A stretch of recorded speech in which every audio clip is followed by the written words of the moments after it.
नमस्कार दोस्तों, जैसा कि आप सभी जानते हैं कि हम लोग झारखंड के इतिहास को जो सीरीज स्टार्ट किए थे, अभी तक हम लोग 10 चैप्टर समाप्त कर चुके हैं। ये हमारा 11वां चैप्टर है जिसका नाम है मुगल कालीन झारखंड। कब से कब तक? 1526 ईस्वी से लेकर 1857 ईस्वी तक। ठीक है, तो चलिए स्टार्ट करते हैं। इससे पहले आपको बता दें कि झारखंड जो ज्योग्राफी है उसका प्लेलिस्ट बना दिया गया है। पूरा चैप्टर जो समाप्त कर दिया गया है। झारखंड के ज्योग्राफी का थ्योरी सेक्शन भी और एमसीक्यू भी समाप्त कर दिया गया है। ठीक है, तो आप चैनल में विजिट करके प्लेलिस्ट में देख सकते हैं। सारा वीडियो आपको सीक्वेंस वाइज मिल जाएगा। ठीक है, तो चलिए स्टार्ट करते हैं। दिल्ली सल्तनत के स्थान पर बाबर के द्वारा इब्राहिम लोदी को 1526 ईस्वी में पानीपत के प्रथम युद्ध में हराकर मुगल राजवंश की स्थापना की गई। क्या? देखिए, दिल्ली सल्तनत पहले था, उसे किसने हराया? बाबर के द्वारा। ठीक है, कौन से शासक को हराकर? इब्राहिम लोदी को हराए थे। ठीक है, लोदी वंश के जो शासक थे इब्राहिम लोदी, उसके बीच में और बाबर के बीच में क्या हुआ था? युद्ध हुआ था। कौन सा युद्ध? पानीपत का प्रथम युद्ध। ठीक है, कब हुआ था? 1526 ईस्वी में, जिसमें इब्राहिम लोदी हार गया था और बाबर की जीत हुई थी, जिसके बाद मुगल राजवंश की स्थापना हो गई। ठीक है, अब देखते हैं आगे। मुगल राजवंश 1526 से लेकर 1857 ईस्वी तक शासन किया। कब से कब तक? 1526 ईस्वी से लेकर 1857 ईस्वी तक मुगल राजवंश शासन किए थे। ठीक है, लेकिन प्रभावी रूप से शासन 1717 ईस्वी तक औरंगजेब की मृत्यु तक किया गया था। कब तक? देखिए, मुगल राजवंश जो है वो शासन तो 1526 से लेकर 1857 ईस्वी तक किए थे। ठीक है, लेकिन अगर प्रभावी रूप से के जो मतलब कि अच्छे तरीके से जो शासन हुआ 1707 ईस्वी तक ही। औरंगजेब जब तक जिंदा था, उसकी मृत्यु हो गई, उसके बाद शासन का जो बागडोर है ढीला पड़ गया। ठीक है, उत्तरवर्ती मुगल काल में प्रभावी शासन नहीं रहा और 1857 की क्रांति के बाद मुगल शासक बहादुर शाह जफर को अंग्रेजों के द्वारा रंगून कहाँ पे? म्यांमार, वर्मा, ठीक है, भेज दिया गया था। देखिए, उत्तरवर्ती मुगल काल में क्या हुआ था? प्रभावी शासन नहीं रहा था। क्यों नहीं रहा था उसको देखते हैं। ठीक है, 1857 की क्रांति के बाद मुगल शासक जो थे, मुगल वंश के संस्थापक कौन है? बाबर। ठीक है, यहाँ से भी क्वेश्चन बन सकता है, यह कई बार पूछा भी जाता है।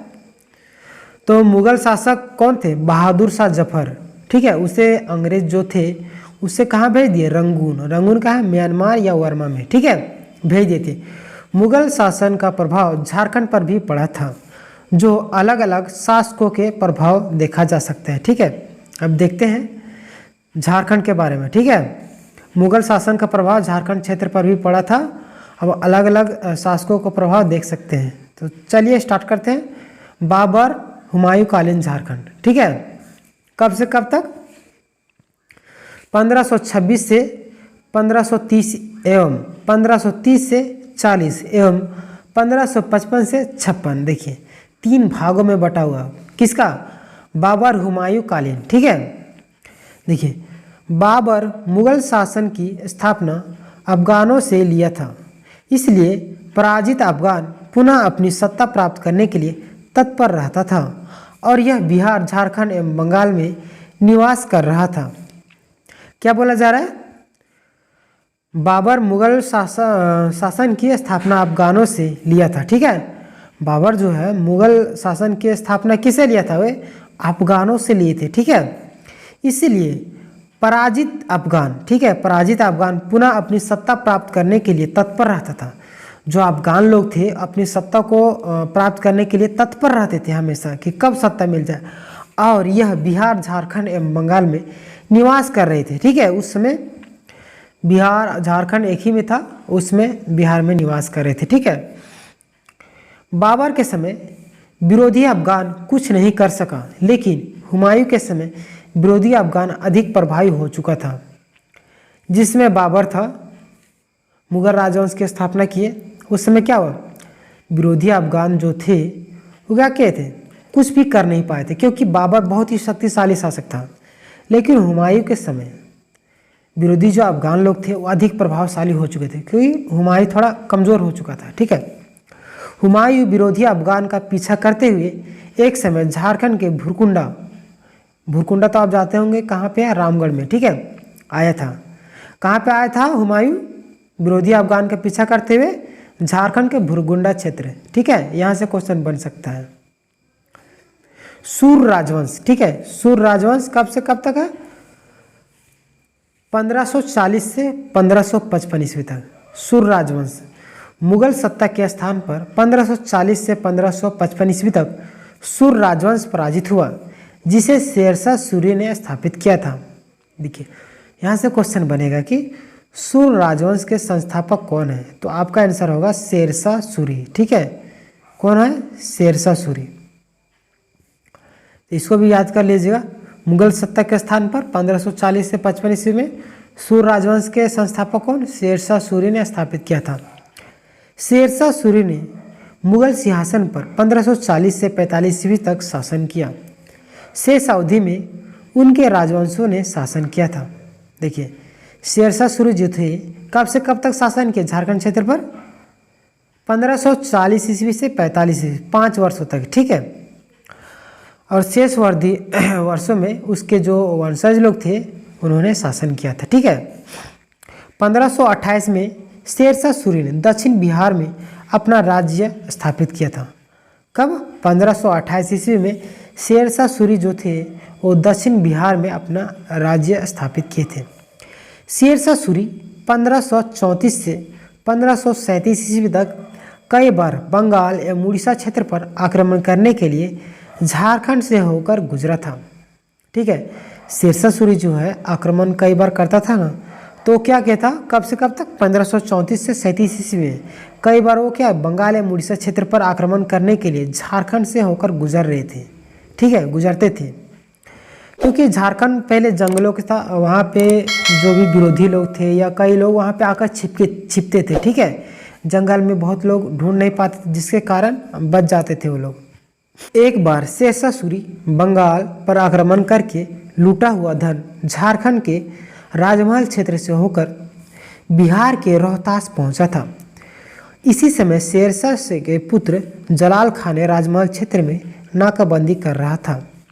क्या हुआ? एक बार शेरशाह सूरी जो थे बंगाल पर आक्रमण किया था। ठीक है, बंगाल पर आक्रमण करके लूटा हुआ जो धन था ना उसके पास, वो क्या करता? लूटा हुआ धन को झारखंड के राजमहल क्षेत्र से होकर बिहार के रोहतास पहुंचा था। ठीक है, किस क्षेत्र से होकर? राजमहल क्षेत्र से होकर बिहार के रोहतास पहुंचा था। इसी समय शेरशाह के पुत्र, शेरशाह सूरी के जो पुत्र थे कौन? जलाल खान। ठीक है, और राजमहल क्षेत्र में नाकाबंदी कर रहा था।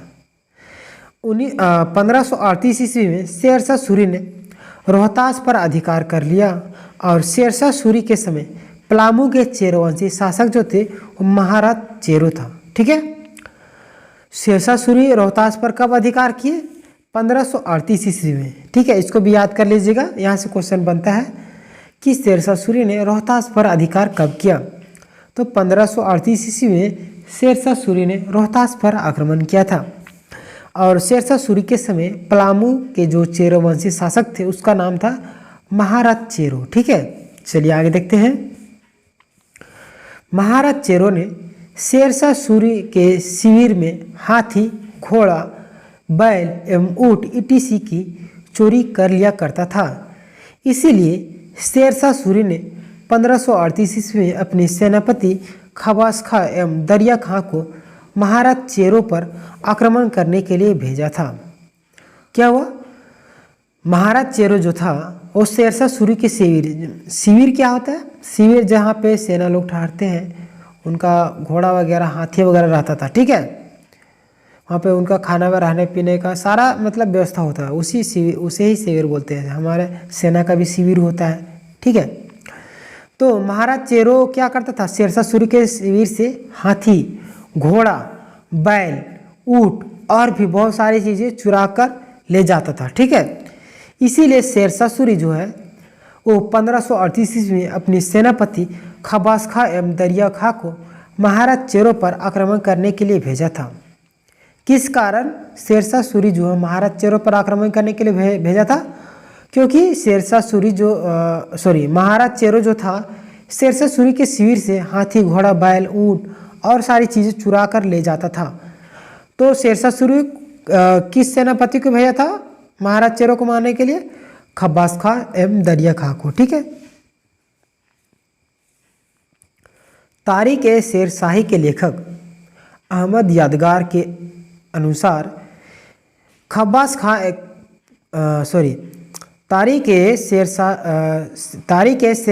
शेरशाही के लेखक कौन है? अहमद यादगार। ठीक है। के अनुसार खब्बास खां का आक्रमण महाराज चेरो के पास से श्याम सुंदर नामक हाथी प्राप्त करना चाहता था, इसीलिए शेरशाह सूरी ने आक्रमण करने का आदेश दिया था। देखिए बहुत सारे लोगों को इस पर मतभेद है, जैसे कि देखिए यहाँ पे दिया गया है तारीख ए फिरोजशाही के लेखक कौन है? अहमद यादगार। ठीक है। अगर उनके अनुसार अगर हम बात करें तो खब्बास खां का जो आक्रमण था महाराज चेरो के पास, जो उनके पास क्या था? श्याम सुंदर नाम एक सुंदर सफ़ेद हाथी था। ठीक है। उसे प्राप्त करने के लिए शेरशाह सूरी ने आक्रमण करने का आदेश दिया था। ठीक है। किसके अनुसार? तारीख ए शेरशाही के अनुसार। ठीक है। इसके लेखक कौन है? अहमद यादगार। यहाँ से क्वेश्चन बन सकता है कि किसके अनुसार श्याम सुंदर नामक सफ़ेद हाथी को प्राप्त करने के लिए शेरशाह सूरी ने आदेश दिया था आक्रमण करने के लिए? किस पर? महाराज चेरो पर। तो आपका आंसर होगा तारीख ए फिरोजशाही के लेखक अहमद यादगार के अनुसार। ठीक है। चलिए आगे देखते हैं। खब्बास खां एवं दरिया खां ने 4000 घुड़सवारों को लेकर महाराज चेरो पर आक्रमण किया था और उससे श्याम सुंदर हाथी को अपने साथ लेकर आया था। देखिए शेरशाह सूरी के जो सेनापति था कौन था? खब्बास खां एवं दरिया खां। वो लोग क्या किए थे? 4000 घुड़सवारों को लेकर, देखिए 4000 घुड़सवार को लेकर महाराज चेरो पर आक्रमण किया था और उससे श्याम सुंदर नामक जो हाथी था, श्याम सुंदर, उससे क्या लिए? वो लोग अपना पास छीन के ले लिए। ठीक है। देखिए श्याम सुंदर हाथी का क्या विशेषता था? क्यों उसे छीनने के लिए वो लोग आक्रमण किए थे? इस हाथी की यह विशेषता थी कि अपने मस्तक पर कभी भी धूल नहीं लगाता था और एक बार मस्त होकर मतलब कि एक बार जब वो खाना पीना खा लेता था, मस्त हो जाता था, तो उसकी सामना करना कठिन हो जाता था। बहुत ही सुंदर हाथी था, सफ़ेद हाथी था। तो वो अपने माथा पर कभी भी धूल नहीं डालता था और एक बार वो मस्त हो जाता था ना खा पी के, तो उसका जो सामना करना होता है ना, किसी के बस की बात नहीं होती थी। इतना सुंदर हाथी था, ताकतवर भी था, इसीलिए उसे प्राप्त करने के लिए शेरशाह सूरी ने आक्रमण किया था। किसके अनुसार? तारीख ए फिरोजशाही के अनुसार। अभी यहाँ बताए थे ना, उसके लेखक अहमद यादगार के अनुसार। ठीक है। इसीलिए 1529 ईस्वी में शेरशाह सूरी एवं हुमायूं के बीच चौसा का युद्ध हुआ, जिसमें हुमायूं को पराजय हुई। देखिए चौसा का युद्ध कब हुआ? यहाँ से क्वेश्चन बन सकता है। तो 1539 ईस्वी में शेरशाह सूरी एवं हुमायूं के बीच चौसा का युद्ध हुआ, जिसमें हुमायूं की पराजय हुई थी। ठीक है। 1540 ईस्वी में बिलग्राम या कनौज का युद्ध हुआ। इस युद्ध में हुमायूं हारने के बाद दिल्ली सिंहासन को छोड़कर भाग गया था और इसके स्थान पर शेरशाह सूरी ने सूर्य राजवंश की स्थापना की। यहाँ से क्वेश्चन बन सकता है कि सूर्य राजवंश के संस्थापक कौन है? तो आपका आंसर बनेगा शेरशाह सूरी। यहाँ इसको इस तरीके से याद कीजिएगा, शाह से शेरशाह, शाह से सूर्य राजवंश। ठीक है। बिलग्राम या कनौज का युद्ध 1540 ईस्वी में और 1539 ईस्वी में चौसा का युद्ध। ठीक है। और 1540 ईस्वी में बिलग्राम या कनौज का युद्ध, इसे भी याद कर लीजिएगा। अब हम लोग देखते हैं अकबर कालीन झारखंड। ये मोस्ट इम्पोर्टेंट बनता है। ठीक है। हुमायूं के बाद, यहाँ माँ कट गया, यहाँ हु होगा। ठीक है। हुमायूं के बाद मुगल सिंहासन पर उसके पुत्र अकबर ने 1556 ईस्वी में बैठा, जो 1605 ईस्वी तक शासन किया था। देखिए हुमायूं के बाद मुगल सिंहासन पर हुमायूं के पुत्र कौन थे? अकबर। ठीक है। वो बैठते हैं। अकबर बहुत ही अच्छा शासक था, उसके बारे में खूबियाँ बहुत सारी बताई गई हैं, उसको भी हम लोग आगे देखेंगे। अकबर कब बैठता है मुगल सिंहासन पर? 1556 ईस्वी में, और 1605 ईस्वी तक वो शासन करते हैं। ठीक है। अकबर के लंबे शासनकाल के समय ही झारखंड का संबंध मुगलों से जुड़ा था। अकबर बहुत ही लंबे समय तक शासन किया था। ठीक है। उसी के समय झारखंड का जो संबंध है मुगलों से जुड़ा था। अकबर के शासनकाल के प्रभाव को दो भागों में विभाजित किया जा सकता है। ठीक है। झारखंड क्षेत्र में देखा जा सकता है। किसके लिए? अकबर का जो शासनकाल है वो झारखंड के क्षेत्र में दो भागों में विभाजित करके देखा जा सकता है। पहला है आपका पूर्वार्ध काल, दूसरा आपका उत्तरार्ध काल। पूर्वार्ध काल है आपका 1556 से 1576 ईस्वी, और उत्तरार्ध काल है आपका 1576 से 1605 ईस्वी। ठीक है, इसको भी याद कीजिएगा। अब पूर्वार्ध काल को थोड़ा डिटेल में देखते हैं हम लोग। पूर्वार्ध काल क्या है? ठीक है, पूर्वार्ध काल आपका 1556 से 1576 ईस्वी तक चला। ठीक है।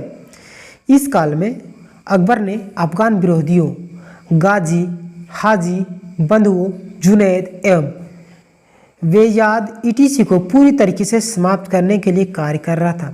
देखिए, पूर्वार्ध काल में जो अकबर है, अपने विरोधी जो लोग अफगान लोग थे, कौन कौन? गाजी, हाजी, बंधु, जुनैद, बेजाद, ये सब और भी लोग जो लोग थे उसे समाप्त करने के लिए वो लग गए थे। यहाँ से क्वेश्चन बनेगा कि किस काल में अकबर ने अपने अफगान विरोधियों को समाप्त करने के लिए कार्य कर रहे थे? तो आपका आंसर होगा पूर्वार्ध काल में। ठीक है, इस तरीके से क्वेश्चन बनाया जाता है। अकबर ने अफगान विरोधियों को समाप्त करने के लिए 3 मार्च 1575 ईस्वी को टकरोई युद्ध हुआ। इस युद्ध में अफगान विरोधियों की हार हुई थी। देखिए, अकबर जो था अफगान विरोधियों को पूरी तरीके से समाप्त करने के लिए कब? 3 मार्च 1575 ईस्वी को टकरोई युद्ध किए थे। ठीक है। इस युद्ध में अकबर के सामने अफगान विरोधी जो लोग थे वो लोग हार गए थे। ठीक है। टकरोई के बाद जुनैद भागकर झारखंड के रामगढ़ पहाड़ियों में छिप गया था। इसकी पीछा करते हुए मुगल सैनिकों ने रामगढ़ पहुंचा और यहाँ पर रामपुरवा की युद्ध हुई। इस युद्ध में जुनैद पराजित हो गया। ठीक है। क्या हुआ? अकबर जो था वो जुनैद का पीछा कर रहे थे। ठीक है। टकरोई का युद्ध 3 मार्च 1575 ईस्वी को हुई थी, तो वहाँ से अफगान भाग गया था। ठीक है। जुनैद टकरोई के युद्ध के बाद जो क्या भाग कर वो झारखंड, जैसे पहले शुरू में ही आपको बताया, झारखंड के मतलब ही जंगल झाड़ वाला राज्य। ठीक है। तो झारखंड जो था पहले बिहार में था, तो एक ही में वो जंगल झाड़ पूरी तरीके से बहुत ही ज़्यादा जंगल झाड़ रहता था, जिसके कारण बहुत से जो भी लोग थे भाग कर आते थे या किसी के द्वारा मार के भगाया जाता था, तो वो लोग झारखंड में आकर शरण ले लेते थे, क्योंकि जंगल झाड़ के कारण वो लोग वहाँ पे ढूंढ नहीं पाते थे। इसीलिए जुनैद भी भागकर कहाँ गया? झारखंड के रामगढ़ पहाड़ियों में छिप गया था। इसकी पीछा करते हुए मुगल सैनिक जो थे रामगढ़ पहुँच गए और यहाँ पर रामपुरवा की युद्ध हुई। इस युद्ध में जुनैद पराजित हो गया। देखिए, टकरोई के बाद कौन सा युद्ध हुआ? रामपुरवा का। देखिए, यहाँ पर रामगढ़ का जिक्र किया गया, तो आपको बताना है कमेंट में कि रामगढ़ हजारीबाग से कब अलग हुआ था। ठीक है, और अलग डिस्ट्रिक्ट कब बना था? अगर नहीं जानते तो मैं आपको बता देता हूँ, 12 सितंबर 2007 ईस्वी को। ठीक है। पहले हजारीबाग जिला एक ही में था और रामगढ़ जिला, लेकिन 12 सितंबर 2007 को जो रामगढ़ जो है हजारीबाग जिला से अलग होकर अलग क्या बना? जिला बना। ठीक है, इसको भी याद कीजिएगा, यहाँ से भी क्वेश्चन बनता है। 1576 ईस्वी तक अकबर अफगान विरोधियों को पूरी तरीके से समाप्त कर दिया था। यहाँ से क्वेश्चन बनेगा आपका, कब अकबर जो है अफगान विरोधियों को पूरी तरीके से सफाया कर दिया था? तो आपका आंसर बनेगा 1576 ईस्वी। ये मोस्ट इंपोर्टेंट करके याद कर लीजिएगा, VVI करके। ठीक है, 1576 ईस्वी में अकबर जो है अफगान विरोधियों को पूरी तरीके से समाप्त कर दिया था। अब आपका आता है उत्तरार्ध काल। पूर्वार्ध काल में अकबर जो है अफगान विरोधियों को समाप्त करने के लिए लगे रहे। अब आता है उत्तरार्ध काल, कब से कब तक? 1576 से 1605 ईस्वी। ठीक है, इस काल में अकबर झारखंड के क्षेत्रीय राजवंशों को अपनी अधीनता स्वीकार कराया। देखिए, पूर्वार्ध काल में वो अफगान विरोधियों को समाप्त करने के लिए लग गया था और समाप्त कर दिया, और उत्तरार्ध काल में क्या करता है, क्षेत्रीय राजवंश, ठीक है, झारखंड के जितने भी क्षेत्रीय राजवंश होते थे उसको अपनी अधीनता मतलब अपने नीचे करने के लिए वो जद्दोजहद से लग जाते थे और स्वीकार भी करवा दिए। ठीक है, उत्तरार्ध काल में अकबर के समय झारखंड मुगलों के अधीन आ गया। देखिए यहाँ पे बोला गया ना, उत्तरार्ध काल में क्या अकबर जो है मुगलों के अधीन, अकबर के समय झारखंड क्या मुगलों के अधीन आ गया था। अकबर ने क्षेत्रीय राजवंशों के निम्न आधार पर अपनी अधीनता स्वीकार कराया और उससे संबंध स्थापित किया। अकबर जो है क्षेत्रीय राजवंशों को कुछ शर्तों के साथ अपनी अधीनता को स्वीकार कराया था, उनमें कुछ संबंध स्थापित किए, और कौन कौन से उसको हम लोग देखते हैं। छोटा नागपुर के नाग राजवंश, ठीक है, पहला आपका आता है छोटा नागपुर के नाग राजवंश। ठीक है, आप कमेंट कीजिएगा कि नाग राजवंश के संस्थापक कौन है। ठीक है, अकबर ने झारखंड में शासन कर रहे छोटा नागपुर के नाग राजवंश को अपनी अधीनता स्वीकार कराने के लिए सर्वप्रथम प्रयास किया, जिसके कई कारण थे। देखिए, पहला प्रयास जो अकबर है छोटा नागपुर के नाग राजवंश को अपनी अधीनता स्वीकार कराने के लिए प्रयास किया था। इसके कौन कौन से कारण है उसको हम लोग देखते हैं। पहला कारण है आपका सामरिक कारण। सामरिक क्या है उसको देखते हैं। सामरिक कारण में क्या क्या आएंगे, अफगान विरोधियों ने जब भी मुगल आक्रमण उसके ऊपर होता था तो बिहार से भागकर झारखंड में शरण लेता था, जिससे अफगानों को पूरी तरीके से समाप्त नहीं किया जा सकता था। सामरिक कारण में क्या है, अकबर जो है पूर्वार्ध काल में क्या करता, अफगान विरोधियों को पूरी तरीके से समाप्त करने के लिए लग गया था। तो वो लोग क्या करते थे, अफगान में लोग वो झारखंड के क्षेत्र में आकर छिप जाते थे। अब झारखंड जो है पूरी तरीके से घना जंगल था, अब उन लोग को खोजना बहुत ही मुश्किल होता था, जिसके कारण अकबर क्या किया, वो झारखंड क्षेत्र को अपने अधिकार क्षेत्र में लेना चाहा, ताकि वहाँ के शासक को बता के अफगान विरोधियों को कंट्रोल किया जा सके, मतलब समाप्त करके वहाँ पर शरण लिया ना दे, मतलब कि शरण ना लेने देने के लिए वो कोशिश करने के लिए वो मतलब कैसे समझा, जैसे कि कोई भी विरोधी आकर झारखंड में छिप जाते थे तो अकबर झारखंड क्षेत्र पर अगर अधिकार कर लेता तो वहाँ के जो शासक हैं उनकी बातों को मानते और अफगान विरोधियों को वहाँ पे समाप्त कर देते थे। ठीक है, इसीलिए वो झारखंड क्षेत्र को अपने अधीन लेना चाहता था। ठीक है, सामरिक कारण में वही होगा। दूसरा है आपका आर्थिक कारण। आर्थिक कारण में क्या आएगा, अकबर की सेना जब जुनैद का पीछा करते हुए रामगढ़ पहुंचा तो उन सैनिकों के द्वारा नागवंशी राज्य की आर्थिक संपन्नता, विशेष रूप से हीरे के बारे में जानकारी दिया था। इसीलिए अकबर नागवंशी राज्य पर अधिकार करना चाहता था। देखिए, सामरिक कारण में वो हो गया कि उनके झारखंड क्षेत्र में अफगान विरोधी छिप जाते थे, उसे समाप्त करने के लिए अधिकार करना चाहता था। अब देखिए आर्थिक कारण में क्या आ रहा है, अकबर की जिस सेना है जुनैद का पीछा करते हुए रामगढ़ पहुंचा। ठीक है, वहाँ उनके जो सैनिक देखे नागवंशी राज्य की आर्थिक संपन्नता को देखे, और विशेषकर झारखंड क्षेत्र में जो हीरे, सोन नदी से क्या हीरे प्राप्त होते थे ना, तो हीरे के बारे में उन लोग को पता चलता है, तो उसके उनके मन में भी लालच आ जाती है, तो वो अपने शासक अकबर को बताते हैं। इसी कारण वो लालची होकर उस पर आक्रमण करते थे और अपने अधीनता स्वीकार कराना चाहते थे। आर्थिक कारण में वही होगा। ठीक है, तीसरा क्या है आपको देखते हैं। राजनीतिक कारण में अकबर एक विस्तारवादी प्रवृत्ति का व्यक्ति था, अपने राज्य को विस्तार करना चाहता था, इसीलिए वह नागवंशी राज्य पर अधिकार करना चाहता।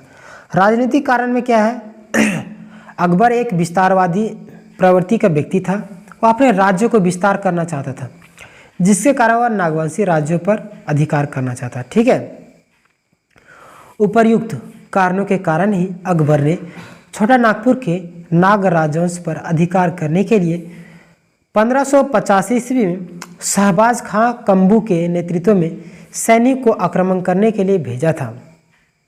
किसके नेतृत्व में? शहबाज खां कम्बू के नेतृत्व में सैनिक को आक्रमण करने के लिए भेजा था। कौन? अकबर। ठीक है, कब? 1558 ईस्वी में शहबाज खां कम्बू आक्रमण करने के लिए आ रहा था। उस समय नागवंशी राजा मधुकरण शाह या मधु शाह था। ठीक है, जिसमें शहबाज खां कम्बू जो है आक्रमण करने के लिए झारखंड के नागवंशी राज्य पर आ रहा था। उसमें नागवंशी राजा कौन थे? मधुकरण शाह। ठीक है, मधुकरण शाह एक शक्तिशाली शासक एवं शारीरिक रूप से अधिक सुंदर था। इसके ऊपर जब आक्रमण हुआ तो इसे पकड़कर अकबर के दरबार में ले जाया गया।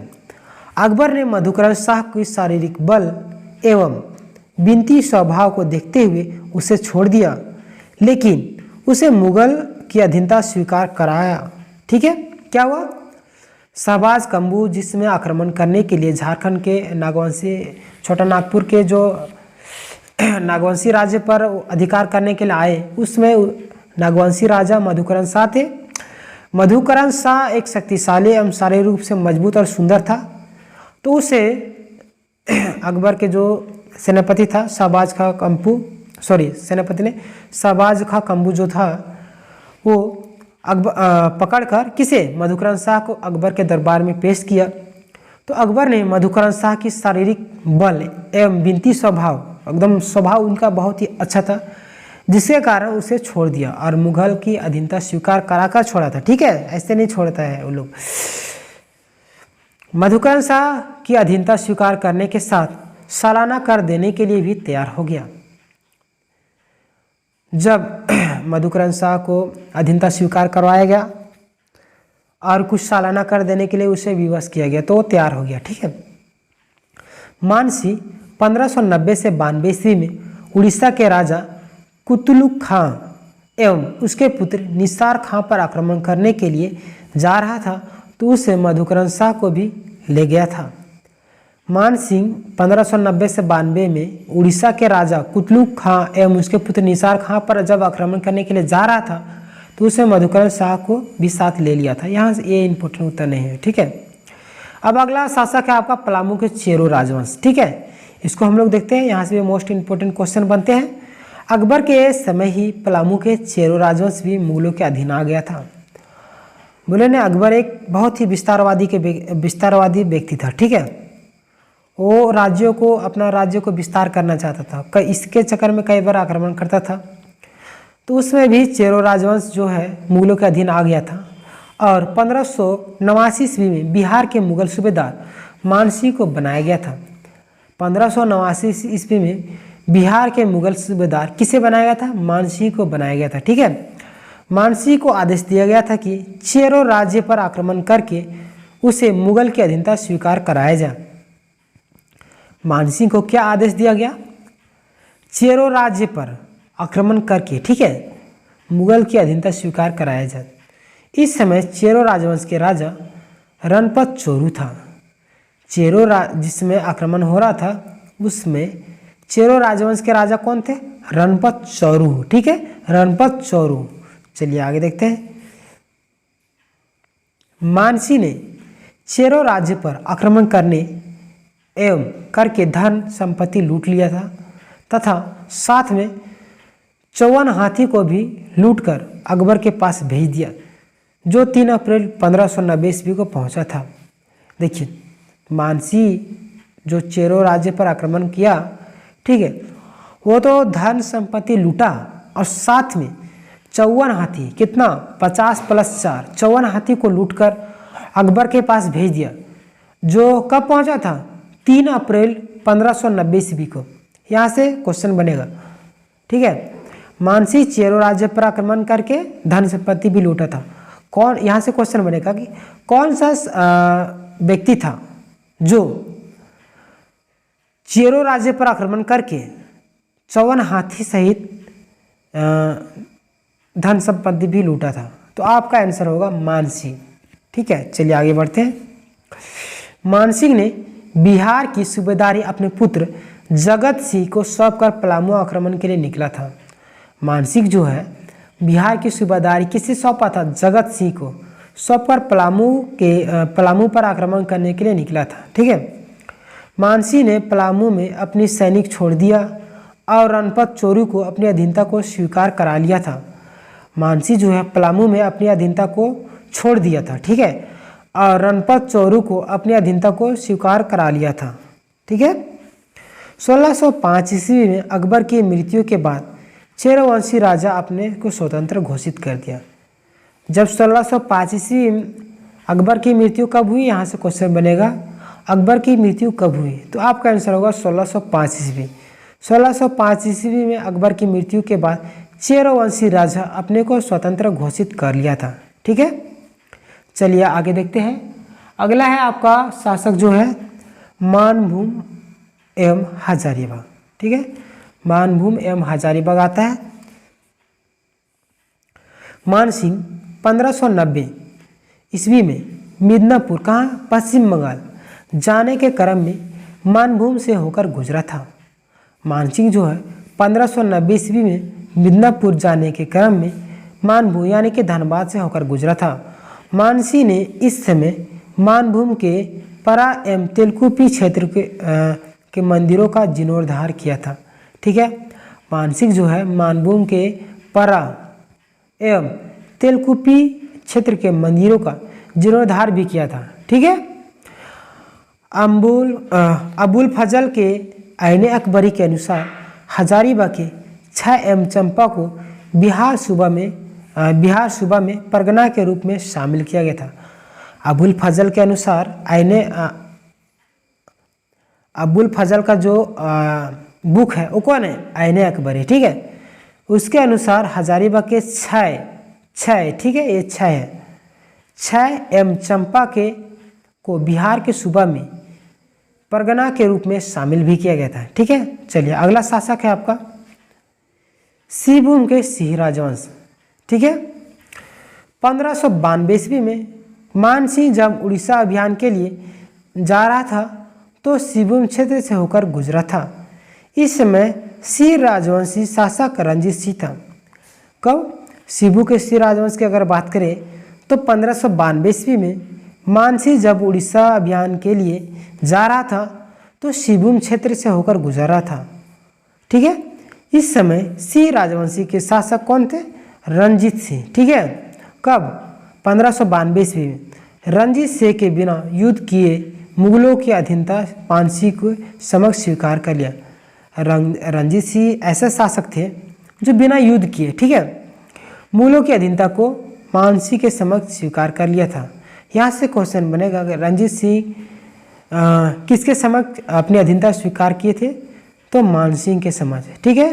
और ऐसा कौन सा शासक था जो बिना युद्ध किए हुए मुगलों की अधीनता स्वीकार कर ली, तो आपका आंसर बनेगा रणजीत सिंह, ठीक है। चलिए आगे देखते हैं। मानसिंह ने रणजीत सिंह को अपनी अंगरक्षक दल में शामिल कर लिया था। मानसिंह जो है रणजीत सिंह को अपने अंगरक्षक दल में शामिल कर लिया था, ठीक है। मानसिंह ने राजमहल का साहिबगंज को बंगाल की राजधानी बनाया था। यहाँ से क्वेश्चन बनेगा राजमहल को बंगाल की राजधानी किसने बनाया, तो आपका आंसर होगा मानसिंह, ठीक है। मानसिंह ने पारकोटा एवं महल क्षेत्र को मिलाकर अकबर नगर बनाया। मानसिंह जो है ऐसा शासक था जो परकोटा, ठीक है, एवं महल क्षेत्र को मिलाकर अकबर नगर बनाया था। अब अगला आपका आता है जहांगीर कालीन झारखंड। ये मोस्ट इम्पोर्टेंट बनता है कब से कब तक, 1605 से 1627 ईस्वी, ठीक है। जहांगीर के समय भी मुगलों का प्रभाव झारखंड क्षेत्र पर रहा, जो यहाँ के राजवंशों पर देखा जा सकता है।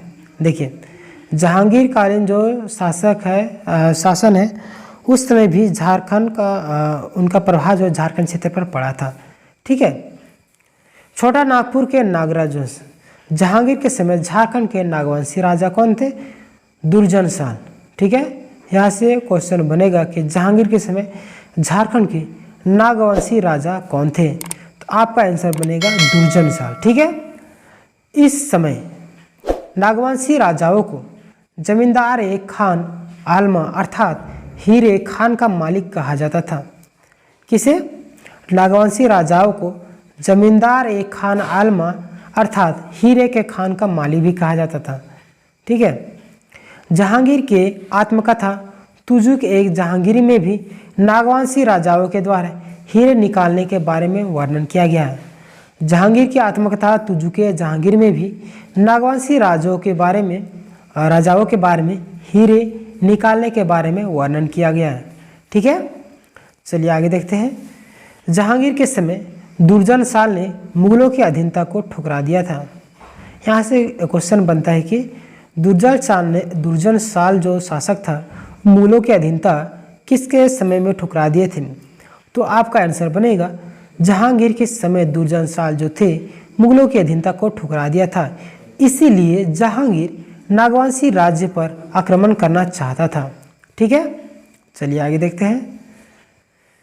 जहांगीर ने बिहार के सूबेदार 1612 ईस्वी में जफर खां को बनाया था। जहांगीर जो है बिहार के सूबेदार 1612 ईस्वी में किसे बनाया था? जफर खां को बनाया था और इसे नागवंशी राज्य पर आक्रमण करने का आदेश दिया था, लेकिन अचानक बीमार पड़ जाने और उसकी मृत्यु हो गई थी। ठीक है, जिसके कारण वो कंप्लीट नहीं हो पाया था उसका प्रोसेस। ठीक है, चलिए आगे देखते हैं। 1615 ईस्वी में बिहार के मुगल सूबेदार इब्राहिम खां को बनाया गया था और इसे भी नागवंशी राज्य पर आक्रमण करने का आदेश दिया गया। 1615 ईस्वी में बिहार के मुगल सूबेदार किसे बनाया गया था? इब्राहिम खां को बनाया गया था। ठीक है, और इसे भी नागवंशी राज्य पर आक्रमण करने का आदेश दिया गया था। ठीक है, इब्राहिम खां ने अपनी सेना लेकर आक्रमण करने के लिए पटना से निकल गया और नागवंशी राज्य पर आक्रमण भी किया। इब्राहिम खां जो थे अपनी सेना को लेकर आक्रमण करने के लिए पटना से वे निकल भी गए थे और नागवंशी राज्य पर आक्रमण भी किया। इब्राहिम खां के समक्ष दुर्जन साल ने संधि का प्रस्ताव रखा, लेकिन इब्राहिम खां इसे स्वीकार नहीं किया और आक्रमण कर दिया। क्या हुआ? इब्राहिम खां के समक्ष कौन? दुर्जन साल। ठीक है, दुर्जन साल जहांगीर का अधीनता के जहांगीर के शासनकाल में उसकी अधीनता को ठुकरा दिया था। ठीक है, जिसके कारण उसे आक्रमण करने के लिए इब्राहिम बहुत सारे शासक आए आक्रमण करने के लिए। ठीक है, सेनापति उसके जहांगीर भेजता था। ठीक है, इब्राहिम खां के समक्ष दुर्जन साल ने संधि का प्रस्ताव रखा था, लेकिन इब्राहिम खां ने इसे स्वीकार नहीं किया था और आक्रमण कर दिया। इब्राहिम खां ने आक्रमण से अधिक संपत्ति को लूट लिया और इसने महिलाओं को भी महिलाओं के पास जो हीरे जवाहरात थे उसे लूट लिया और 23 हाथी को भी लूट लिया और दुर्जन साल को बंदी बनाकर जहांगीर के दरबार में पेश कर दिया। यहाँ से क्वेश्चन बनेगा कि इब्राहिम खां कौन सा ऐसा व्यक्ति था जिसने महिलाओं के पास से भी हीरे जवाहरात को लूट लिए थे और 23 हाथी को भी लूट लिया था? तो आपका आंसर बनेगा इब्राहिम खां। ठीक है, इब्राहिम खां जो था आक्रमण करके संपत्ति को तो लूट लिया और महिलाओं से भी हीरे को लूट कर साथ ही 23 हाथी को भी लूट लिया था और दुर्जन साल को बंदी बनाकर जहांगीर के सामने पेश भी किया था। ठीक है, भेज दिया था। जहांगीर ने इब्राहिम खां को फख्त जंग की उपाधि प्रदान किया था। जहांगीर जो है इब्राहिम खां को कि कौन सी उपाधि प्रदान किया था? फख्त जंग की उपाधि प्रदान किया था। ठीक है, दुर्जन साल को 1615 ईस्वी में बंदी बनाया और उसे ग्वालियर के किला में बंद कर दिया था, जहां से उसे 1627 ईस्वी अर्थात 12 वर्षों के बाद छोड़ा गया था। अब क्यों छोड़ा गया उसका भी कारण था। ठीक है, उसको हम लोग देखते हैं। दुर्जन साल को 1615 ईस्वी में बंदी बनाकर किस किले में रखा गया था? ग्वालियर के किले में, जहां से उसे 1627 ईस्वी अर्थात 12 वर्षों के बाद छोड़ दिया गया था। जहांगीर उसे हीरे की असलियत को पहचानने वाले विवाद में सही पहचानने के कारण छोड़ दिया गया था। जहांगीर बहुत ही हीरे का पारखी व्यक्ति था, जिसके कारण 12 वर्षों के बाद एक हीरे का जो असलियत बहुत सारे लोग नहीं पहचान पा रहे थे, उसे बाद जहांगीर को बुलाया गया। तो जहांगीर हीरे की असलियत को पहचान लिए थे, जिसके कारण खुश होकर उसे जहांगीर को नहीं बुलाया गया था, दुर्जन साल को। ठीक है, दुर्जन साल को बुलाया गया था। जहांगीर एक हीरे को परख नहीं पा रहा था। ठीक है, बहुत सारे लोग आए थे हीरे को परखने के लिए असलियत क्या है, असली है या नकली, लेकिन कोई नहीं परख पा रहा था, जिसके कारण दुर्जन साल को क्या किया, बुलाया गया। ठीक है, दुर्जन साल को बुलाया गया, वो क्या किया, हीरे की असलियत को पहचान लिया, जिसके कारण उसे 1627 ईस्वी में छोड़ दिया गया था। ठीक है, जहांगीर ने दुर्जन साल को शाह की उपाधि भी प्रदान किया था, साथ ही उसे 6000 रुपये का वार्षिक कर देने को भी स्वीकार कराया था। दुर्जन साल को शाह की उपाधि देने वाले व्यक्ति कौन है, जहांगीर। यहाँ से क्वेश्चन बनता है कि दुर्जन साल को शाह की उपाधि किसने दिया था, तो जहांगीर ने दुर्जन साल को शाह की उपाधि भी प्रदान किया था, साथ ही 6000 रुपये वार्षिक कर देने को स्वीकार कराया था। ठीक है, अगला शासक है आपका पलामू के चेरो राजवंश। पलामू के चेरो राजवंश 1607 ईस्वी में बिहार के मुगल सूबेदार अफजल खां को, जो अबुल फजल का पुत्र था, उसे बनाया गया था।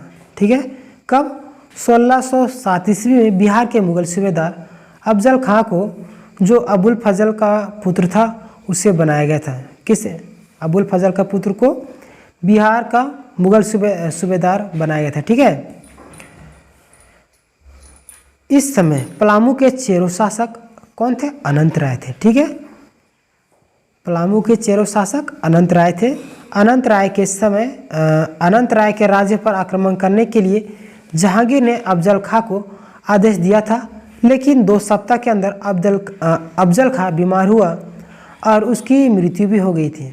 देखिए, अनंत राय के राज्य पर आक्रमण करने के लिए जहांगीर क्या किए थे, अफजल खां को आदेश दिया था, लेकिन अफजल खां क्या हुआ, 2 सप्ताह के अंदर ही बीमार पड़ गया और उसकी मृत्यु हो गई। ठीक है, चलिए आगे देखते हैं। अनंत राय के उत्तराधिकारी सहबल राय हुआ था।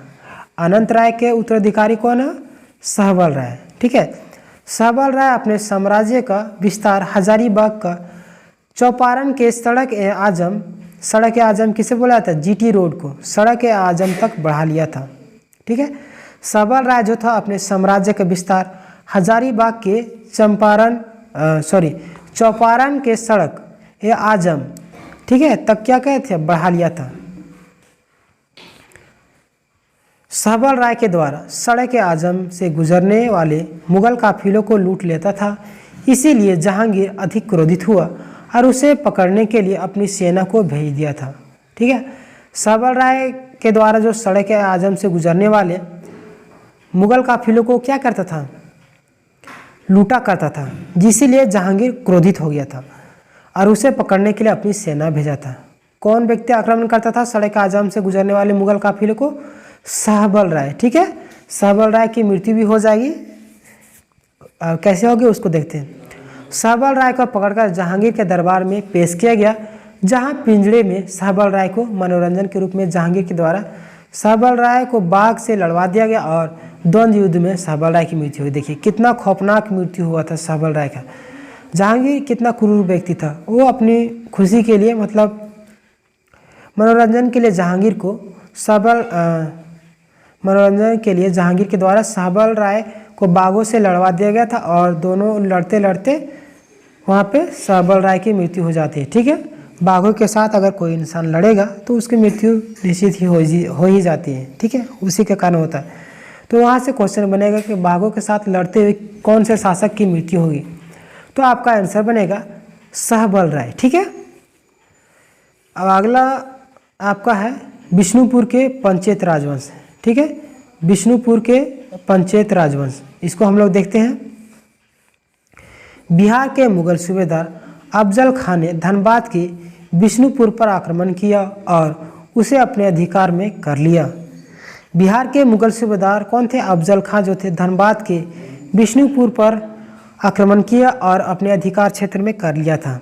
ठीक है, अफजल खां ने पंचेत के जमींदार के ऊपर बंगाल के मुगल सूबेदार इस्लाम खां के सहयोग से आक्रमण किया और अपनी अधीनता भी स्वीकार कराया था। ये सब उतना नहीं पूछा जाता है।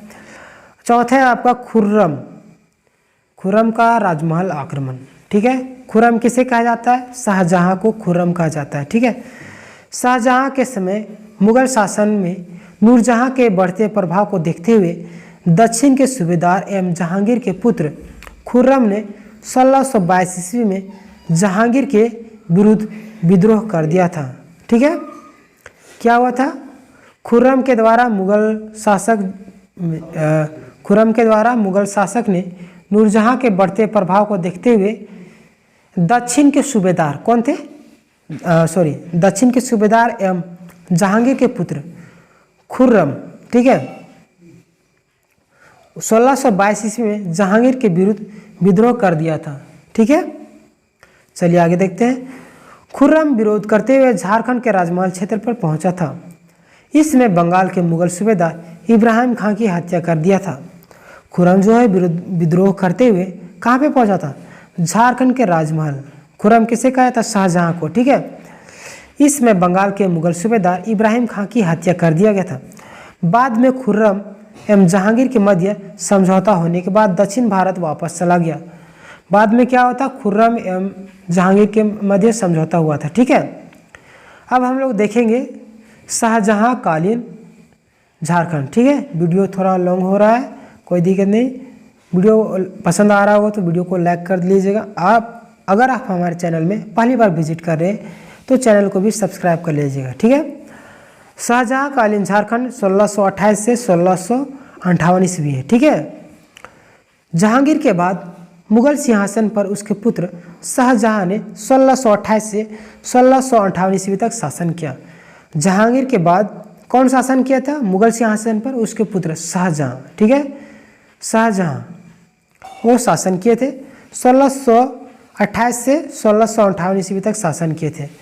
शाहजहां के शासनकाल के दौरान भी झारखंड क्षेत्र के क्षेत्रीय राजवंश पर प्रभाव रहा। ठीक है, शाहजहां के शासनकाल में भी झारखंड के क्षेत्रीय राजवंश पर उसका प्रभाव रहा था।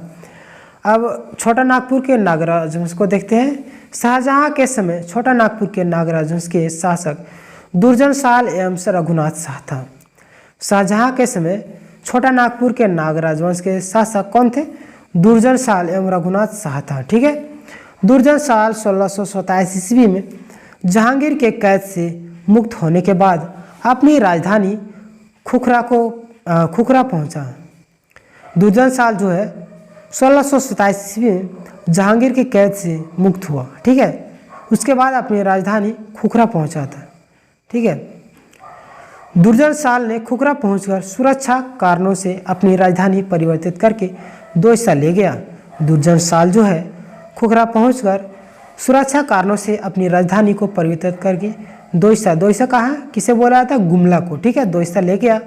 दोईसा में दुर्जन साल ने कई महल बनवाए, जिसमें एक पंचमंजिला महल बनवाया जिसे नवरत्नगढ़ का महल कहा जाता है। ये मोस्ट इम्पोर्टेंट बनता है नवरत्नगढ़ का महल। ठीक है, यहाँ से क्वेश्चन भी बनते हैं। देखिए, दोईसा में दुर्जन साल ने कई महल बनवाए थे। ठीक है, जिसमें से सबसे मुख्य जो इससे क्वेश्चन बनते हैं वो पंचमंजिला भवन था, जिसका नाम नवरत्नगढ़। ठीक है, उसका नाम क्या है? नवरत्नगढ़। ठीक है, नवरत्नगढ़ का महल भी बोलते हैं। दुर्जन साल के द्वारा बनाए गए महल मुगल शैली पर आधारित थे। यहाँ से क्वेश्चन बनेगा कि दुर्जन साल के द्वारा बनाए गए महल भवन जो है वो किस शैली पर आधारित थी? तो आपका आंसर बनेगा मुगल शैली पर आधारित थी। नवरत्नगढ़ महल में झरोखा दर्शन भी था। झरोखा क्या होता है? ये जो महल है,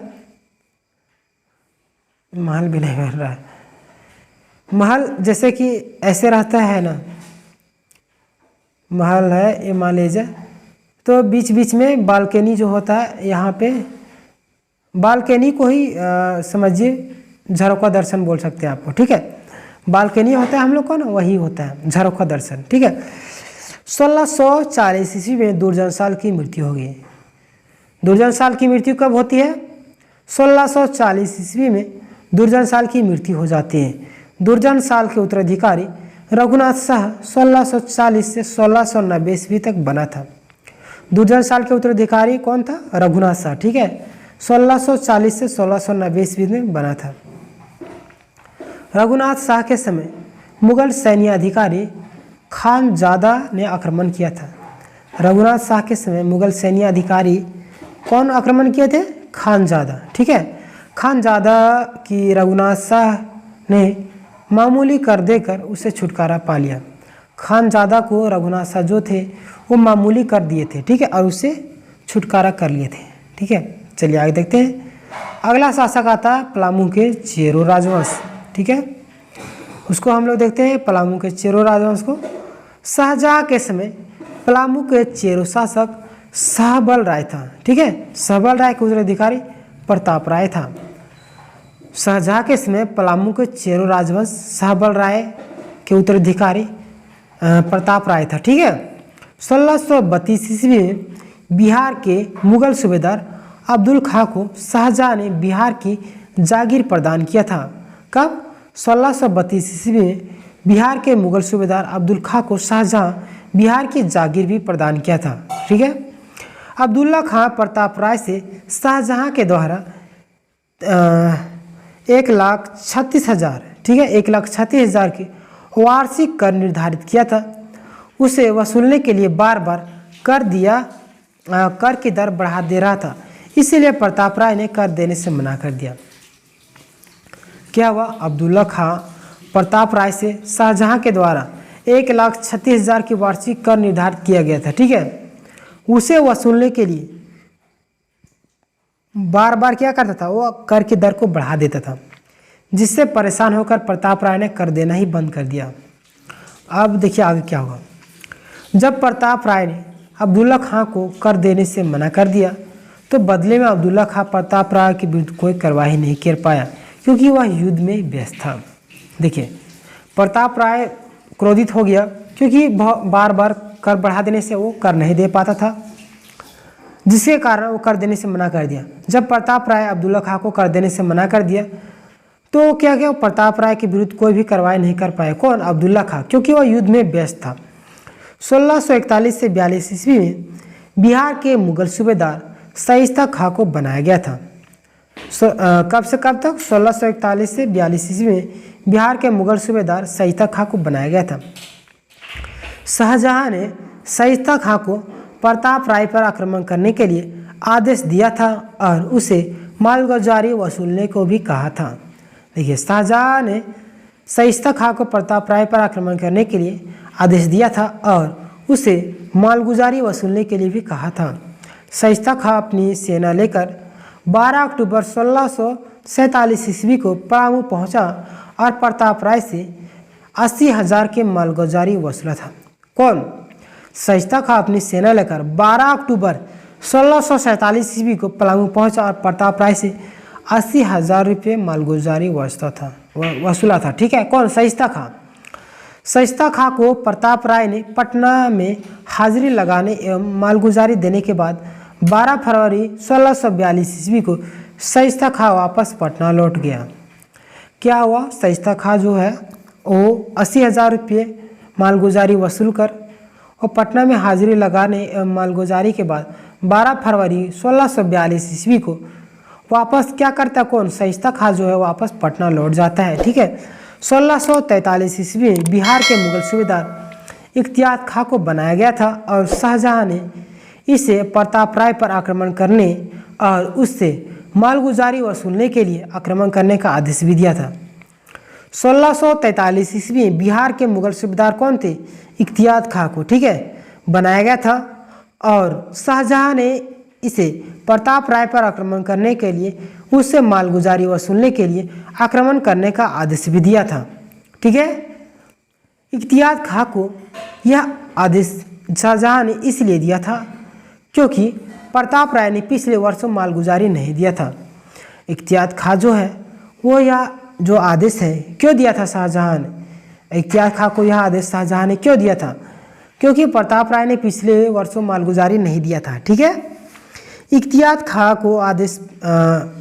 खां आदेश प्राप्त करने के बाद अपनी सेना को जबरदस्त खां के नेतृत्व में पलामू पर आक्रमण करने के लिए भेजा था। इख्तियार खां जो है आदेश प्राप्त कर, ठीक है, अपनी सेना को जबरदस्त खां के किसके नेतृत्व में? जबरदस्त खां के नेतृत्व में पलामू आक्रमण करने के लिए भेजा था, ठीक है। आक्रमण करने से भयभीत होकर प्रताप राय ने संधि का प्रस्ताव रखा, जिसे जबरदस्त खां के द्वारा स्वीकार कर लिया गया। क्या हुआ? आक्रमण करने के डर से भयभीत होकर प्रताप राय ने संधि का प्रस्ताव रख दिया, जिसे जबरदस्त खां के द्वारा स्वीकार भी कर लिया गया था, ठीक है। संधि के अनुसार प्रताप राय के द्वारा 1 लाख रुपये मालगुजारी एवं 1 करोड़ दाम वार्षिक कर देने के लिए वार्षिक स्वीकार किया गया। ठीक है, क्या हुआ? संधि के अनुसार प्रताप राय को 1 लाख रुपये मालगुजारी के रूप में एवं 1 करोड़ रुपये दाम वार्षिक कर देने के लिए स्वीकार किया गया था और बदले में प्रताप राय को पलामू पर शासन करने के लिए दिया गया। देखिए किस तरीके से कितना क्रूर होता था उस समय का जो शासन व्यवस्था था। प्रताप राय ने पटना जाने के लिए भी स्वीकार किया। ठीक है, प्रताप राय जो है पटना जाने के लिए भी स्वीकार कर लिया था। चलिए आगे देखते हैं। इख्तियार खां के सिफारिश पर शाहजहां ने प्रताप राय को 1000 मनसब प्रदान भी कर दिए। इख्तियार खां की सिफारिश पर शाहजहां जो है प्रताप राय को कितना 1000 मनसब प्रदान किया। यहाँ से क्वेश्चन बनेगा प्रताप राय ने किसके सिफारिश पर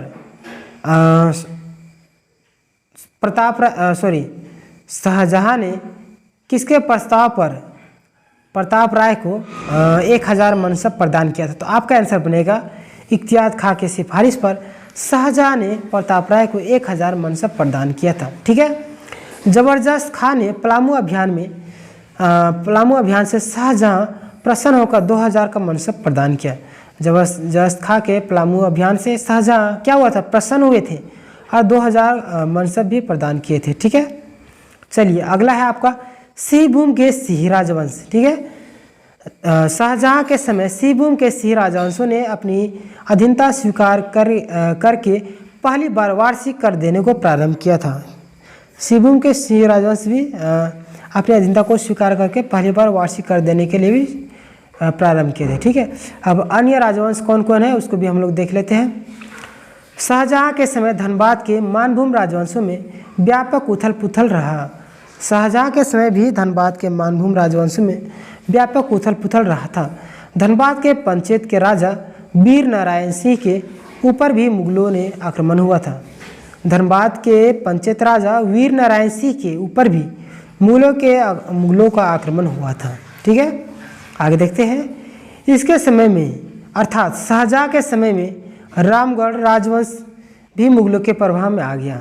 ठीक है, शाहजहां के समय में रामगढ़ के राजवंश जो है उसके प्रभाव में आ गए थे। ठीक है, अगला है आपका औरंगजेब कालीन झारखंड। कब से कब तक? 1658 से 1707 ईस्वी।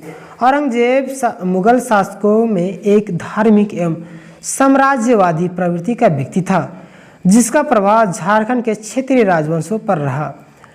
औरंगजेब मुगल शासकों में एक धार्मिक एवं साम्राज्यवादी प्रवृत्ति का व्यक्ति था। ठीक है, कैसे व्यक्ति था?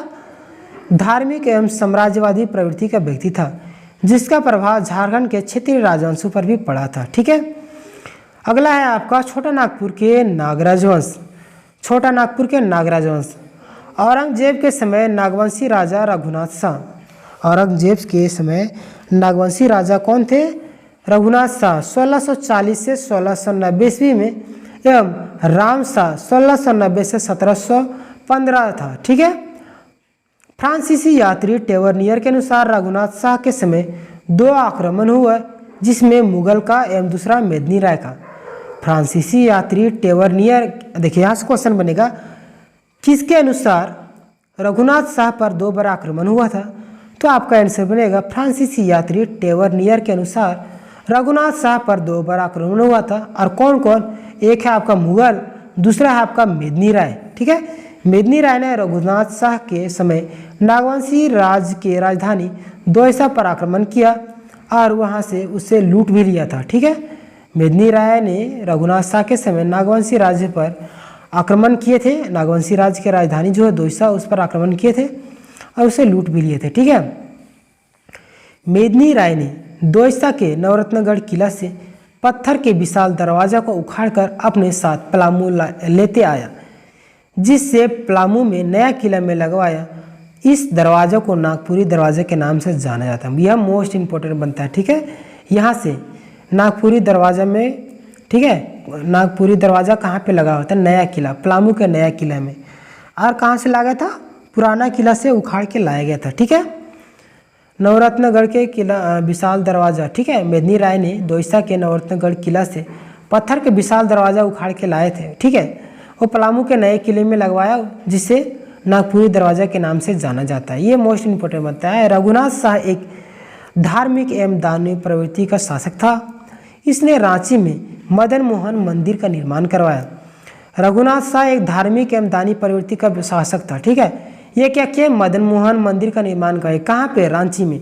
रांची के चुटिया में रघुनाथ शाह के समय ही हरि ब्रह्मचारी के द्वारा राम सीता मंदिर का भी निर्माण करवाया गया। यहाँ से भी क्वेश्चन बनता है, राम सीता मंदिर का निर्माण किसके समय में करवाया गया है। ठीक है, तो रघुनाथ शाह के समय ही हरि ब्रह्मचारी के द्वारा करवाया गया था। ठीक है, 1690 ईस्वी में रघुनाथ शाह की मृत्यु के बाद उत्तराधिकारी शासक राम शाह बना। 1690 ईस्वी में रघुनाथ शाह की मृत्यु के बाद उत्तराधिकारी कौन बने थे, राम शाह। ठीक है, राम शाह के समय मुगल आक्रमण नहीं हुआ था क्योंकि राम शाह का औरंगजेब के साथ सौहार्दपूर्ण व्यवहार था। ठीक है, क्या था, राम शाह के समय मुगल आक्रमण नहीं हुआ था क्योंकि राम शाह का औरंगजेब के साथ सौहार्दपूर्ण था, मतलब कि उनके बहुत ही अच्छा व्यवहार था। राम शाह एक आक्रामक प्रवृत्ति का शासक था। इसने पलामू, रीवा एवं, यहाँ खी नहीं पढ़ना है, रीवा एवं सिंहभूम राज्य पर आक्रमण किया था। राम शाह एक आक्रामक व्यक्ति था, प्रवृत्ति का शासक था। ठीक है, इसने पलामू, रीवा एवं सिंहभूम राज्य पर आक्रमण किया था। राम शाह रीवा कहाँ पे, एमपी में। राम शाह रीवा एवं सिंहभूम राज्य से वैवाहिक संबंध स्थापित किया जिसमें रीवा नरेश की पुत्री की विवाह अपने पुत्र एनी शाह के साथ करवाया था तथा सिंहभूम के राजा जगन्नाथ सिंह के साथ अपनी 2 बहनों का भी विवाह करवाया था।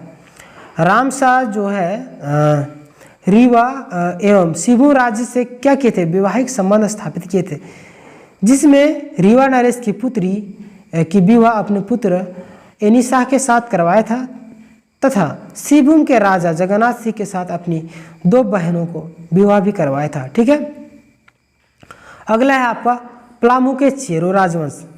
औरंगजेब के समय पलामू के चेरो वंशी राजा मेदिनी राय, रुद्र राय, दिक्पाल राय एवं शाहबल राय था। ठीक है, औरंगजेब के समय पलामू के चेरोवंशी राजा कौन थे, मेदिनी राय। कब से कब तक, 1658 से 1674। ठीक है, और रुद्र राय 1674 से 1680, दिक्पाल राय 1680 से 1697, शाहबल राय 1697 से 1716। ठीक है, मेदिनी राय 1658 में पलामू के चेरोवंशी राजा बना। ठीक है, मेदिनी राय जो थे कब शासक बने, पलामू के 1658 ईस्वी में पलामू के चेरोवंशी राजा बना।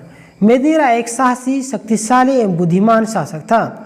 इसके समय में चेरो शासकों ने स्वर्णयुगी कहा जाता है। ठीक है, मेदिनी राय क्या था, वो साहसी, शक्तिशाली एवं बुद्धिमान शासक था।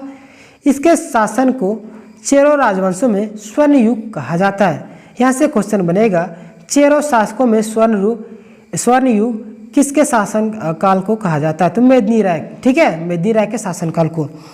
मेदिनी राय शासक बनते ही मुगलों की अधीनता को ठुकरा दिया एवं मालगुजारी देना बंद कर दिया था। साथ ही सीमावर्ती मुगल क्षेत्रों में लूटपाट करने लगा था।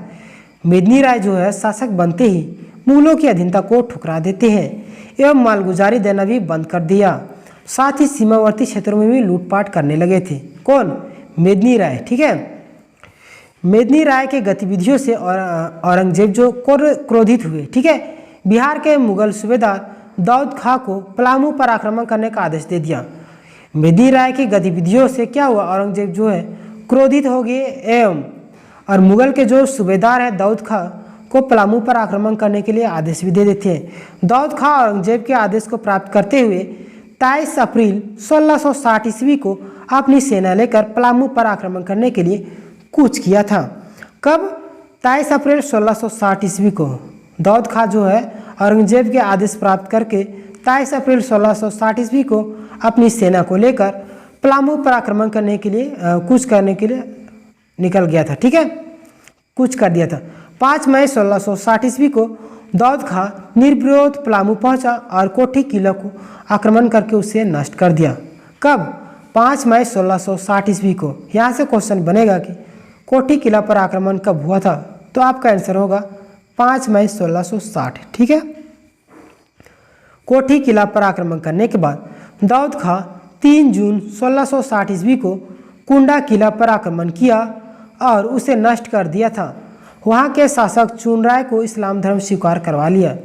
क्या हुआ? कोठी किला पर आक्रमण करने के बाद दाऊद खां जो है 3 जून 1660 ईस्वी को ही कुंडा किला पर भी आक्रमण कर दिया और उसे नष्ट कर दिया तथा वहाँ के जो शासक थे चुनराय उसे इस्लाम धर्म भी स्वीकार करवा दिए।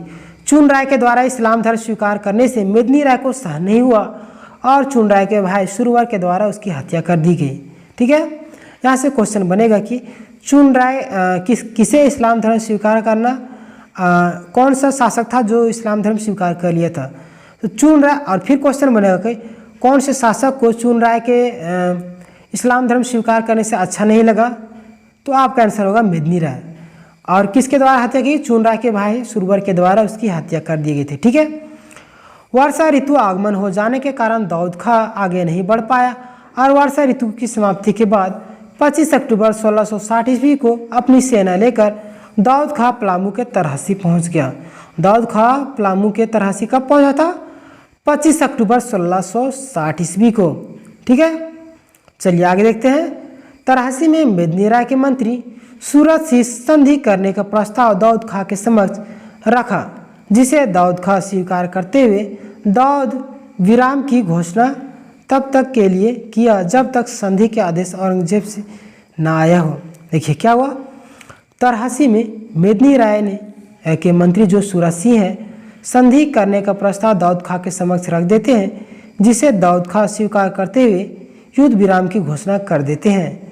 तब तक के लिए कर दिया जब तक कि संधि का आदेश औरंगजेब से ना आए। ठीक है, युद्ध विराम के समय मेदिनी राय के लोगों के द्वारा मुगल काफिलों को लूट लिया गया था, जिससे दाऊद खां अधिक क्रोधित हुआ और युद्ध करने के लिए आगे बढ़ा। देखिए क्या हुआ, युद्ध विराम की घोषणा हो गई थी। उसके बाद मेदिनी राय के कुछ लोग जो थे मुगल काफिलों को लूट लिए थे, जिसमें दाऊद खां क्या हुआ, क्रोधित हो गया और युद्ध करने के लिए आगे बढ़ गया। ठीक है, दाऊद खां युद्ध के लिए आगे बढ़ा। उसी समय उसे औरंगजेब का आदेश आता है, जिसमें कहा जाता है कि मेदिनी राय तभी राजा के पद पर बन सकता है जब वह इस्लाम धर्म को स्वीकार कर ले और प्रस्तावित रकम की भुगतान करे।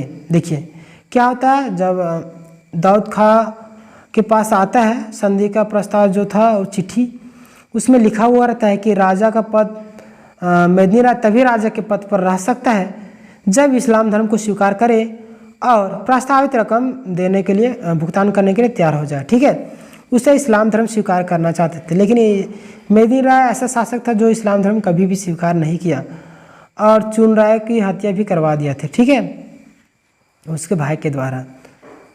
मेदिनी राय औरंगजेब के आदेश को ठुकरा दिया और अंतिम सांस तक युद्ध की घोषणा कर दी। मेदिनी राय किसके आदेश को ठुकराया? औरंगजेब के आदेश को ठुकरा दिया और अंतिम सांस तक युद्ध करते रहे। पलामू के औरंगा नदी के तट पर दोनों सेनाओं के मध्य युद्ध हुआ, जिससे मेदिनी राय की हार हो गई। किस तट पर युद्ध हुआ? औरंगा नदी के तट पर दोनों सेनाओं के मध्य युद्ध हुआ था, जिससे मेदिनी राय की हार हो गई थी। मेदिनी राय युद्ध छोड़कर गुप्त मार्गों से के द्वारा छत्तीसगढ़ के सुरगुजा में भाग गया था। मेदिनी राय युद्ध छोड़कर गुप्त मार्गों के द्वारा छत्तीसगढ़ के सरगुजा क्षेत्र में भागकर शरण लिए थे। ठीक है, दाऊद खां पलामू के दोनों किलों पर अधिकार कर लिया और साथ में फौजदार मनकली खां को नियुक्त करके वापस पटना लौट गया। दाऊद खां जो है दोनों किलों पर, नया किला पुराना किला दोनों पर आक्रमण कर लिए और फौजदार जो है मनकली खां जो थे उसे नियुक्त करके पटना वापस लौट गए थे। ठीक है, 22 अगस्त 1667 ईस्वी में मनकली खां के स्थानांतरण के बाद मेदिनी राय पुनः पलामू पहुंचा। 22 अगस्त 1666 ईस्वी को मनकली खां के स्थानांतरण के बाद मेदिनी राय क्या करते, पुनः पलामू पहुंचकर पलामू पर अधिकार कर लिया। मेदिनी राय बहुत ही कम समय में पलामू की आर्थिक उन्नति के लिए अधिक प्रसन्न होकर औरंगजेब दोबारा आक्रमण नहीं किया। क्या हुआ, मेदिनी राय बहुत ही कम समय में पलामू पर आर्थिक उन्नति किया। ठीक है, जिससे प्रसन्न होकर औरंगजेब जो है दोबारा मुगल आक्रमण नहीं किया था। ठीक है, नहीं करवाया। आगे आपका 1674 ईस्वी में मेदिनी राय की मृत्यु हो जाती है। मेदिनी राय की मृत्यु कब होती है? 1674 ईस्वी। अगला शासक है सिंहभूम के सिंह राजवंश। औरंगजेब के समय सिंहभूम के सिंह राजवंश स्वतंत्र पूर्वक शासन कर रहा था, क्योंकि पूराहाट राजा महिपाल सिंह के द्वारा स्वतंत्र रूप से शासन किया जा रहा था। ठीक है, आगे आपका धनबाद के पंचेत राजवंश। धनबाद के पंचेत राजवंश राजा मुगलों के शोषण से अपने महल को खाली करके चला गया था।